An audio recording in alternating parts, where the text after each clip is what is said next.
Okay, this is going to be a fast one. My name is Claus Grabke. This is the sort of special exhibition we have here in the SKATEBOARDFEVER Museum. This is going to be a quick one. Let's see what we have. When Titus asked me to have my first ever pro model, because I was winning contests, I was good, I guess good enough for him, I thought I really needed a topic for all the boards to follow, because Steve Caballero had the Dragon, McGill had all the military stuff, and I thought, you know, I need something to represent me.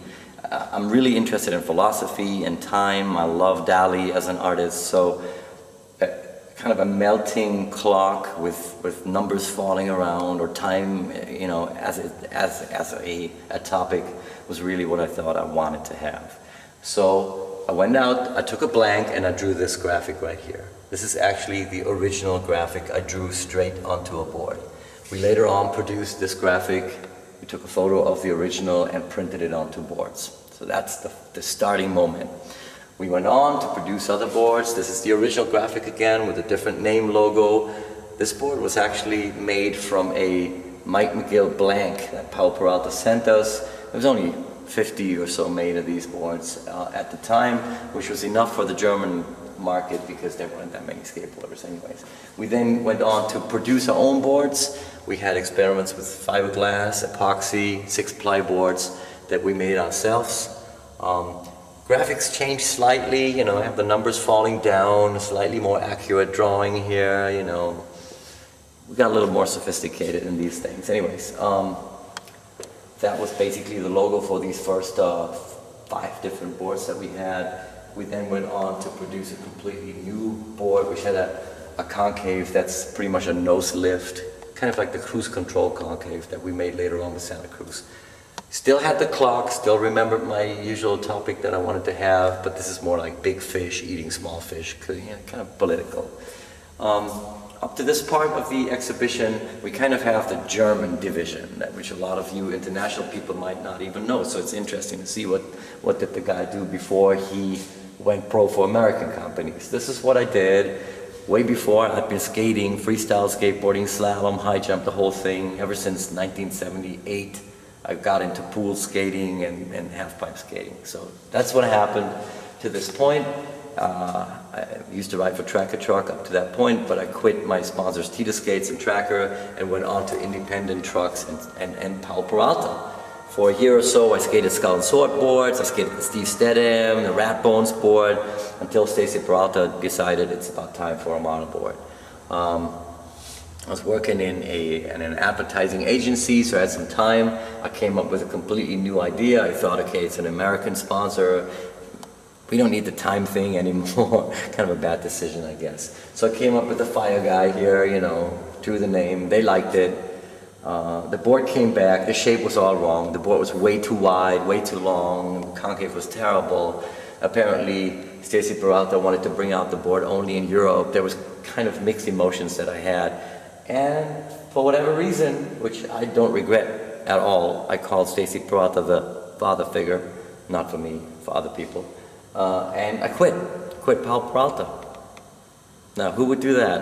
I did. I quit Powell Peralta in their heyday and went on to Madrid Skateboards, who gave me the chance to bring out this board. I went back to the time idea, I did the graphics myself, took photos of clocks that were just like floating around my house. Florian Böhm, a friend of mine, took a photo of me lying on the ground.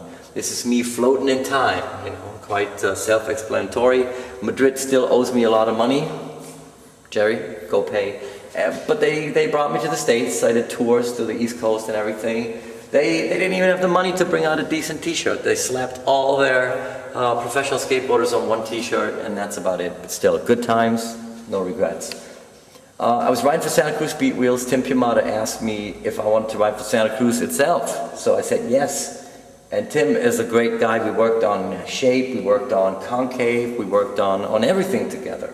These money bumps here are actually an idea that we stole from my very first skateboard that I made myself. I had these bumps, but a little, like sticking out a little more than these, because I held onto them while I was riding downhill.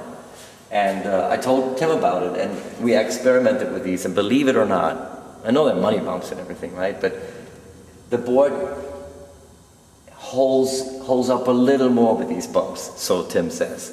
Anyway, it's all from my first ever made skateboard. We contacted Jim Phillips, who was doing all the graphics at the time. I told him about this. He knew about the boards I had in Germany. He loved the idea of time. We came up with an exploding clock. That's me Smith grinding. Actually, I'm Smith grinding. This is the exact photo we took it from, and this is a Madrid skateboard I'm grinding on, so it's kind of funny. The first board I ever got was this one right here. It's like a test board. What do you think? I said the colors are terrible and we need like some sort of stripes. I was a Duane Peters fan, so I wanted stripes. So Jim came up with these stripes here. This board sold about, I don't know, 10,000 a month or something. My life changed. I quit my job. I moved to the States. It was all good. Jim Phillips and I came up with this street board right here, which a lot of people really liked, and I really liked the graphics. It's taken, the idea was taken from a, what was the name of the film again that I saw? Twilight Zone. Twilight Zone. The idea was basically taken from a Twilight Zone episode, and time is holding on to me. It's like, you know, it's gonna get me. You know, we're all gonna die. That's the basic idea of this board. Jim Phillips took the photo, like a Polaroid photo of me skating in front of his house. He incorporated me in the graphics. I really love it. Next one is the new vert board at the time, and this is a linoleum cut that I made myself. They really liked the idea of me doing these graphics. This came out in a lot of weird colors. The one you see here is the one I wanted. I didn't want any other colors, but they came out in weird colors and it didn't look right. This is the one that looks right. I really like this graphic. The old guy trying to turn back the hands of time. It's all. The next one is the all-around model that I sent Jim this little sketch right here. I said, well, I want something like that, and he came up with this, so that's pretty cool. This is an actual print that he sent me. This is an actual fax that he sent me, so go check that out. The very last board on Santa Cruz and marking the end of my pro career is this one right here. I was in Paris. I was kind of influenced by a poster, so I drew this. I incorporated the clock only in the name logo. It's the last board. I don't think a lot of people really have this one. There's a couple of them made. At the time, skateboarding was going downhill. There was only a couple of big names selling. You know, so I quit Santa Cruz. I quit independent, all my sponsors. Not because I wasn't good enough or nothing, but because I wanted to regain my original idea in skateboarding. I wanted to skate for fun.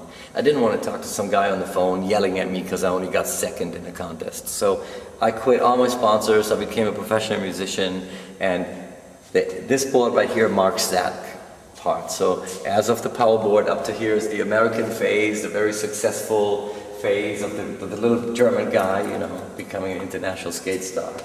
What you see here is a bunch of kind of like reissues, or like, you know, Titus asking me, for your 20th anniversary of skateboarding, don't we want to come up with something? I'm a big Star Wars fan, so this is a speeder bike, and it has me on it. You know, that's my face right there in my hand. The return of the Grabke. There's a slick model, and there's a wood board made by Acme Skateboards. So it's kind of a nice board. We later on reissued the very first Claus Grabke board in my favorite color of the time. And then, right? Next board in line is a Titus Skates board that Jimbo Phillips, the son of Jim, designed. It's a little homage to his father, I guess. This is me at the time with a Gibson guitar neck, so it's a great board. I love it. Go check it out. It's self-explanatory. 3 boards we made for a little special edition of Titus Skates. Kind of made these graphics in 5 minutes. I liked it. Santa Cruz came out with a reissue of the first board. It's a little longer than the original, so people don't mix it up and think it's an old one. Very proud of this one. Jim Phillips' new thing. 15 years he did no graphics, and there it is.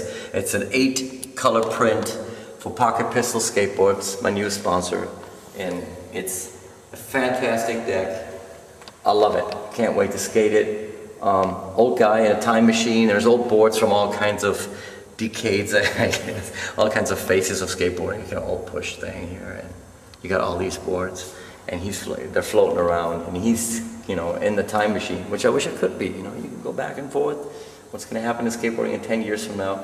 That concludes the little run through. The rest is like in the. You're gonna, you know, it's all self-explanatory. You've got a bunch of photos here of me skating 1978, 1977, This is Mark Gonzalez and Natas Kalpos. I took a photo of them. Same day I took this photo right here. It became a cover of an album we did. And this is Lance Mountain at home in my place, brushing his teeth while he was here in Europe. That's it. Claus Grabke signing off. Have fun checking all this out.